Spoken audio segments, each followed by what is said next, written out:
എല്ലാവർക്കും ഇതാണ് രുചിയിലേക്ക് സ്വാഗതം. എല്ലാവരും സുഖമായിട്ടൊക്കെ ഇരിക്കുന്നല്ലോ അല്ലേ? ഇന്ന് നമ്മളിവിടെ ഉണ്ടാക്കാൻ പോകുന്ന റെസിപ്പി ഒരു കക്ക ഇറച്ചി ഉലർത്തിയത് അല്ലെ ഫ്രൈ ആണ്. അതിന് വേണ്ട സാധനങ്ങൾ ഇന്ന് കക്കയിറച്ചിയാണല്ലോ വെക്കുന്ന ഉലർത്തുന്നത്. അപ്പം ഒരു കുറ്റി കക്കയിറച്ചി കിട്ടിയേ. അത് നമുക്ക് ഇതിങ്ങനെ ഇതിൻ്റെ നെക്കി ഇതിൻ്റെ അകം കളയണം. ഇത് പച്ച പായൽ പോലെ അല്ലെ ഈ ചാണകത്തിൻ്റെയൊക്കെ പോലെ ഇരിക്കുന്നത് ഇത് കളയണം. അല്ലെങ്കിൽ ഒരു മക്കിയോ വരുവേ. ഇങ്ങനെ നമുക്ക് ഇത് ചെറുതാ, എന്നാലും ഇതിൻ്റെ ഒരുമാതിരി വലുതെല്ലാം കളഞ്ഞെടുക്കണം. അല്ലെ ആ കൊക്കയിറച്ചിക്ക് ഒരിത് വരും. ആ പച്ച അങ്ങ് കളയണം. ഇത് കൊക്കയിറച്ചി എല്ലാം കൊണ്ടും നല്ലതാണ്, കാൽസ്യത്തിനും ഇതിനും എല്ലാം നല്ലതാണ്, നല്ലൊരു സാധനം. പക്ഷെ നമ്മൾ ആ പച്ച ഇടുമ്പോഴത്തേക്ക് ഒരു പച്ചച്ചോ പായലിൻ്റെ ഒക്കെയാണ് ഇത്. ഇത് കണ്ടോ ഇങ്ങനത്തെ പച്ച നമ്മൾ കുത്തി കളയുവാണേ. ഇത് കണ്ടോ ഇങ്ങനെ ഓരോന്നിൻ്റെ നമ്മൾ ഇങ്ങനെ നമുക്ക് കുത്തി മുഴുത്ത എല്ലാം കുത്തി നമുക്ക് എടുക്കാം. ബാക്കി നമുക്കങ്ങ് വെക്കാം, അല്ലാതെ പിന്നെ സമയമുള്ളപ്പം കുത്തി എടുക്കാം.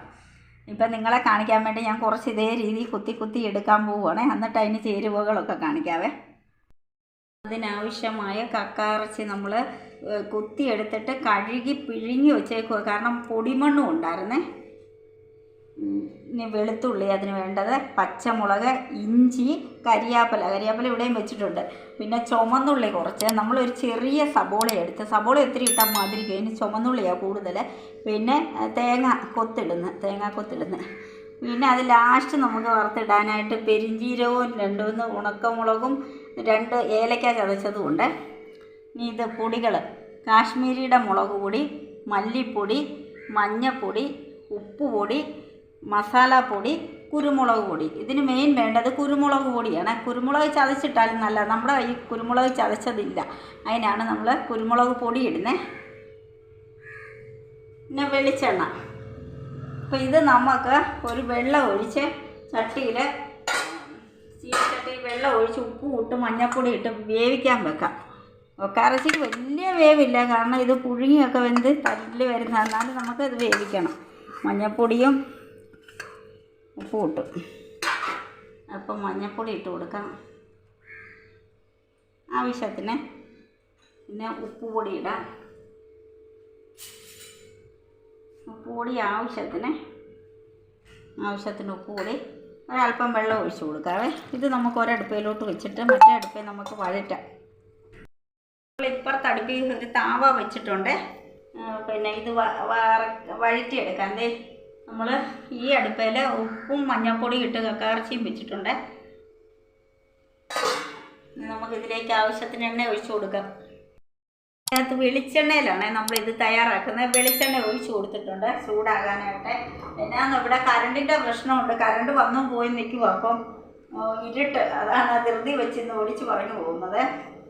ഇനി ഇതിലേക്ക് നമ്മൾ ആദ്യമേ ഇടുന്നത് തേങ്ങാക്കൊത്താണ്. തേങ്ങാക്കൊത്തൊന്ന് വാടിക്കഴിഞ്ഞാൽ തേങ്ങാക്കൊത്ത് ഒന്ന് വാടട്ടെ. തേങ്ങാക്കൊത്തിട്ട് കഴിഞ്ഞ് നമ്മൾ അതിലേക്ക് കരിയാപ്പല ഇട്ട് കൊടുത്തേ. ഇതിലേക്ക് നമുക്ക് ഇച്ചിരി വെളുത്തുള്ളി ഇടാവേ. വെളുത്തുള്ളിയാണ് ഇച്ചിരി നമുക്ക് നല്ല മൂക്കണ്ട, എന്നാലേ ആ മണം നിൽക്കത്തുള്ളേ. അത് കഴിഞ്ഞിട്ട് ബാക്കിയെല്ലാം കൂടെ നമുക്ക് ഒരുമിച്ചിട്ട് വഴറ്റിയെടുക്കാവേ. ഈ സമയം നമ്മുടെ കക്കയിറച്ചി തിളച്ച് പറ്റാറായിട്ടുണ്ട്.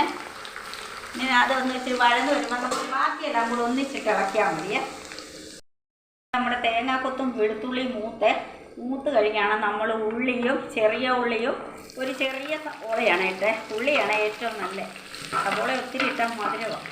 ഇതെല്ലാം നമുക്ക് ഇഞ്ചിയും പച്ചമുളകും ഇതെല്ലാം നമുക്ക് ഒന്നിച്ചിട്ട് വഴറ്റി കൊടുക്കാം. നമുക്കിത് പ്രയാസമുള്ളത് തേങ്ങാക്കൊത്തും പിന്നെ വെളുത്തുള്ളിയുമായിരുന്നേ, അതാണ് മൂത്ത് കിട്ടേണ്ടത്. ബാക്കിയെല്ലാം നമുക്കിങ്ങനെ ഒന്നിച്ച് ഇളക്കി കൊടുക്കാം. നമ്മൾ ഇതെല്ലാം ഒന്ന് വഴന്ന് വന്നിട്ടുണ്ട്. നമ്മൾ അതിനകത്ത് കാശ്മീരിയുടെ മുളക് പൊടിയാണ് 2 ടേബിൾ സ്പൂണാണ് നമ്മളിട്ട് കൊടുക്കുന്നത്. 2 ടേബിൾ സ്പൂൺ. പിന്നെ നമുക്ക് മല്ലിപ്പൊടി നമുക്ക് 1 ടേബിൾ സ്പൂണാണ് നമ്മളിട്ട് കൊടുക്കുന്നത്. ഇനി നമ്മൾ ഗരം മസാല പൊടി, ഇത് ഏലക്കായും കറുവായും പെരിഞ്ചീരകം എല്ലാം പൊടിച്ചതാണ്. ഏലക്ക കിടപ്പുണ്ട്. ഇത് 1 സ്പൂൺ ഇട്ട് കൊടുക്കുക. നമുക്ക് ഏറ്റവും മെയിൻ വേണ്ടത് ഞാൻ എപ്പോഴും പറയും ഇറച്ചിക്കകത്തും എല്ലാം മസാല ആണേ. ഇനി നമ്മളിച്ചിരി മഞ്ഞൾപ്പൊടി കൂടി ഇട്ട് കൊടുക്കുക ആവശ്യത്തിന്. പിന്നെ അതെല്ലാം കൂടെ നമുക്ക് ഇളക്കിയിട്ട് കുരുമുളക് പൊടി നമ്മൾ ഇട്ടില്ല, ഇത് ഇളക്കി മൂത്തിട്ട് കുരുമുളക് പൊടി ലാസ്റ്റ് ഇട്ടാൽ മതിയേ, അല്ലെ കരിഞ്ഞു പോകും.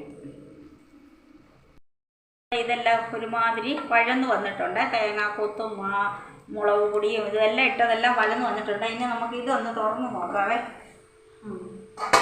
അത് നമ്മുടെ വെള്ളമെല്ലാം പറ്റിയിട്ടുണ്ട്. നമ്മൾ ഇടങ്ങി പിഴിഞ്ഞ് വാരി വെച്ചത് ഇത്രയും വെള്ളവും കൂടെ ഉള്ളേ. ഇത് കണ്ടോ, അതുകൂടെ പറ്റട്ടെ. ഇച്ചിരി കൂട്ടി വെച്ച് കൊടുക്കാം. ആ വെള്ളം പറ്റിയിട്ട് നമുക്ക് ഇതെടുത്ത് അങ്ങോട്ടിടാവേ. നമ്മൾ ഇത് സ്റ്റൗ ഓഫ് ചെയ്തിട്ട് നമുക്ക് ഇതെടുത്ത്, അത് ചെറിയ തീയിലാണ് വെച്ചേക്കുന്നത്, ഇത് നമുക്ക് അവത്തയിലോട്ടിടാമേ. നമുക്ക് ആ കക്കയിറച്ചി പറ്റി അതിലോട്ടിട്ട് വെള്ളമെല്ലാം തോർന്നായിരുന്നേ.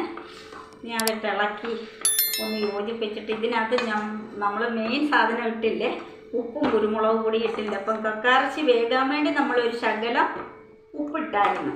ഇനി ഇത് ഇളക്കിയിട്ട് നമുക്ക് ആവശ്യത്തിന് ഉപ്പുണ്ടോ എന്ന് നോക്കിയിട്ട് കുരുമുളക് പൊടിയും ചേർത്ത് കൊടുക്കണം. ഞാൻ പറഞ്ഞല്ലോ ആദ്യം കുരുമുളക് പൊടി ചേർത്തിട്ടാൽ ചിലപ്പം കായ്ക്കും ചില പൊടികളെ. കുരുമുളക് ഉള്ളവർ കുരുമുളക് ചതച്ചിട്ടാലും മതിയേ. നമുക്ക് കിട്ടിയ ചെറിയ കക്കയിറച്ചിയാണ് അതങ്ങനെ കാണിക്കുന്നത്. ഇതിങ്ങനെ ഇളക്കി നല്ലപോലെ കൊടുക്കാം. ഇനി ഇതിലേക്ക് നമുക്ക് കുരുമുളക് പൊടി ആവശ്യത്തിന് ഇടണം, ഉപ്പ് പൊടി ഇടണേ.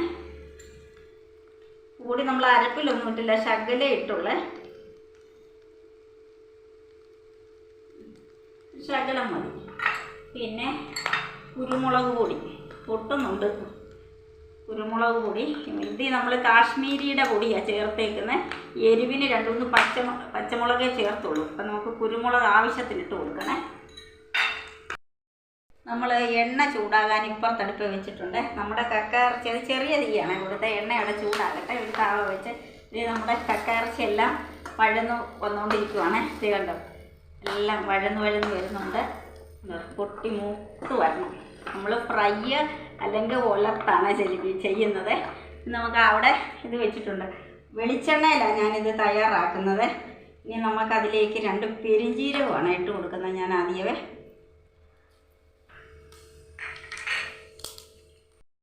ഉണക്കമുളകും കൂടെ അതിൽ മുറിച്ചിട്ടിട്ടുണ്ട്. ഇനി 2-3 കരിയാപ്പിലയും കൂടെ നമുക്ക് ഇട്ട് കൊടുക്കാവേ. നമ്മുടെ പെരിഞ്ജീരകവും ഉണക്കമുളകും മുറിച്ചതും കരിയാപ്പിലയും മൂത്തിട്ടുണ്ട്. നമുക്ക് സ്റ്റൗ ഓഫ് ചെയ്തിട്ട് ഇത് നമുക്കിതെല്ലാം കൂടെ ഇതിലോട്ട് ഒഴിച്ച് കൊടുക്കാം. ഇത് ഞാൻ എടുത്തെടുത്ത് പറയുന്നുണ്ട്. എണ്ണ വേണ്ടവർ കൂട്ടി ഒഴിക്കണം, എണ്ണ വേണ്ടാത്തവർ കുറച്ച് ഒഴിച്ചാൽ മതിയേ. പിന്നെ നമ്മൾ രുചിയുടെ ഈ പാചകമാണല്ലോ ഞാൻ ചെയ്യുന്നത് നമ്മുടെ വീട്ടിൽ. അപ്പോൾ അതിന് നമുക്ക് എണ്ണ ചേർക്കേണ്ടതിന് എണ്ണ ചേർക്കാതിരിക്കാൻ പറ്റത്തില്ല, അതുകൊണ്ടാണ് നമ്മൾ ചേർക്കുന്നത്. പിന്നെ ചില പാചകമാകുമ്പോഴത്തേക്ക് എണ്ണ വേണ്ടതിന് എണ്ണ തന്നെ വേണം, എണ്ണ വേണ്ടാത്തതിന് എണ്ണ വേണ്ട. എല്ലാ റെസിപ്പിയും ഞാൻ നിങ്ങളെ പരിചയപ്പെടുത്തുന്നുണ്ട്. പിന്നെ വേണ്ടവർ കൂട്ടി എണ്ണ ഒഴിക്കുക, വേണ്ടാത്തവർ കുറച്ച് ഒഴിക്കുക. അതൊക്കെ ഓരോരുത്തരുടെ ഇതുപോലെ ഒഴിച്ചോണം. ഇതിപ്പം നമ്മളിവിടെ കാശ്മീരിയുടെ മുളക് പൊടി ആയതുകൊണ്ട് നമ്മൾ കുരുമുളക് പൊടിയാണ് ഇത് ഇട്ടേക്കുന്നത്. പിന്നെ എരിവിന് വേണ്ടി ഒരു 4 പച്ചമുളക് മുറിച്ചിട്ടിട്ടുണ്ട്. അത്രയേ ഉള്ളൂ. ഇനി ഇത് വഴന്ന് വരണം. അപ്പം ഇത് നമ്മുടെ ഇവിടുത്തെ കക്കയിറച്ചിയൊക്കെ എല്ലാം റെഡി ആയിട്ടുണ്ട്. ഒരെണ്ണം ഉപ്പ് നോക്കട്ടെ. ഉപ്പ് ഈ സമയത്ത് നോക്കിയിട്ട് ഉപ്പ് വേണമെങ്കിൽ നമുക്ക് ഇട്ട് കൊടുക്കാം, വേണ്ട എങ്കിൽ നമുക്കിടണ്ട. അപ്പം ഞാനൊരു എടുത്ത് ഉപ്പ് നോക്കട്ടെ. ഉപ്പെല്ലാം പാകത്തിനുണ്ട്. മസാലയും ഭയങ്കര മണമുണ്ട്, നല്ല മണം വരുന്നുണ്ട്. മസാലയും എല്ലാം പാകത്തിനുണ്ട്. ഇത് നമ്മൾ ചെയ്യുന്ന നിങ്ങൾ അതേപോലെ ചെയ്ത് നോക്കിയിട്ട് പറയണേ. ഇനി നമുക്ക് അതിലേക്ക് ഞാൻ 2 ഏലക്കായും കൂടി ഇട്ട് കൊടുക്കും ലാസ്റ്റ്. നമ്മൾ മസാല ഇട്ട് എന്നാൽ ഇതിൻ്റെ ആ ഫ്ലേവറിനും ഇതിനും ഒക്കെ വേണ്ടി നമ്മൾ 2 ഏലക്ക ചതച്ചതും കൂടി ഇട്ട് കൊടുക്കുകയാണ്. കുരുമുളക് ചതച്ചിടുന്ന ഇടാം, ഞാൻ പൊടിയാണ് ഇട്ടതുകൊണ്ടാണ്. ഇനി ഇത് ഇളക്കി മുരിഞ്ഞ് വരട്ടെ. ഇത്ര എണ്ണയെ നമ്മൾ ഒഴിച്ചുള്ളൂ. ഇനി ഇത് മുരിയട്ടെ, കിടന്ന് ചെറിയ തീ മുരിഞ്ഞ് വരട്ടെ. നമ്മുടെ കക്കയിറച്ചി ഫ്രൈ ഇവിടെ റെഡി ആയിട്ടുണ്ട്. ചെറിയ തീ നമ്മളിങ്ങനെ ഇളക്കി കൊടുത്ത് ഉണ്ടോ, ഈ രീതിയിലായി. നമ്മുടെ കക്കയിറച്ചി തീരെ പൊടിയായിരുന്നേ, ഉണ്ടോ, അതുകൊണ്ടാണ് ഇതുണ്ടാക്കി ഇങ്ങനെ ആക്കിയത്. ഇനി മൂക്കണ്ടവർക്ക് ഇച്ചിരി കൂടെ വേണേൽ മൂക്കാം. ഇനി കുറച്ച് മതി എന്നുള്ളവർക്ക് കുറച്ച് ഇത്രയും മൂക്കാതെ എടുക്കാം. അതൊക്കെ ഓരോരുത്തരുടെ ഇഷ്ടം. അതുപോലെ തന്നെ ഞാൻ ഒന്നുകൂടെ പറയുക, എണ്ണ വേണ്ടവർ എണ്ണ ഒഴിക്കണം, വേണ്ടാത്തവർക്ക് വേണ്ട. ഞാനിത് മൊത്തം 2 സ്പൂൺ വഴറ്റാനും 2 സ്പൂണ് ഇതിന് കടുക് വറുത്തൊഴിക്കാം. കടുകല്ല നമ്മൾ ഇട്ടേക്കുന്നത്, ഞാൻ പെരുംജീരകമായിട്ട് അങ്ങനെ ചെയ്യുന്നത്. 4 സ്പൂൺ എണ്ണയെ ഞാൻ ഒഴിച്ചുള്ളൂ. അത് കുറവും കൂടുകയും ചെയ്യാം. ഇനി നമുക്ക് സ്റ്റൗ ഓഫ് ചെയ്ത് ഇത് നിർത്താം. നമ്മുടെ കക്ക ഇറച്ചി ഉലർത്ത അല്ലെ ഫ്രൈ ഇവിടെ റെഡി ആയിട്ടുണ്ട്. എല്ലാവരും ഇതുപോലൊന്ന് ചെയ്ത് നോക്കണേ. ഞാനിത് 2 എണ്ണം കഴിച്ച് നോക്കിയിട്ട് നല്ല ടേസ്റ്റ് ഉണ്ട്. നിങ്ങളും കൂടെ അതുപോലെ ചെയ്ത് നോക്കിയിട്ട് അഭിപ്രായം കമൻറ്റിലൂടെ അറിയില്ലേ. എല്ലാവർക്കും ഈ കക്ക ഇറച്ചി ഫ്രൈ ഇഷ്ടമായെങ്കിൽ നിങ്ങൾ എനിക്ക് വേണ്ടി ഒന്ന് സബ്സ്ക്രൈബ് ചെയ്യണം, ലൈക്ക് ചെയ്യണം, ഷെയർ ചെയ്യണം, കമൻറ്റ് ചെയ്യണം. പിന്നെ നിങ്ങൾ എൻ്റെ ചാനൽ കാണുന്നവരാണെങ്കിൽ ഒന്ന് സബ്സ്ക്രൈബ് ചെയ്യണേ. പിന്നെ നിങ്ങൾ സ്കിപ്പ് ചെയ്യാതെ എൻ്റെ ഈ ചാനൽ ഒന്ന് കാണണം. കാരണം ഞാൻ നിങ്ങൾക്ക് പരിചയപ്പെടുത്തുന്ന റെസിപ്പി മാത്രമേ ഇവിടെ പറഞ്ഞു തരുന്നുള്ളൂ. നമ്മൾ ഒത്തിരി വലിച്ചു നീട്ടി ഇത് പറയുന്നില്ല. അതുകൊണ്ട് സ്കിപ്പ് ചെയ്യാതെ എല്ലാവരും ഇതൊന്ന് ചാനൽ ഫുള്ളായിട്ട് കാണണം. നാളെ പുതിയൊരു വിഭവമായിട്ട് ഞാൻ നിങ്ങളുടെ മുന്നിൽ എത്തുന്നതായിരിക്കും ഇൻഷാ അല്ലാഹ്.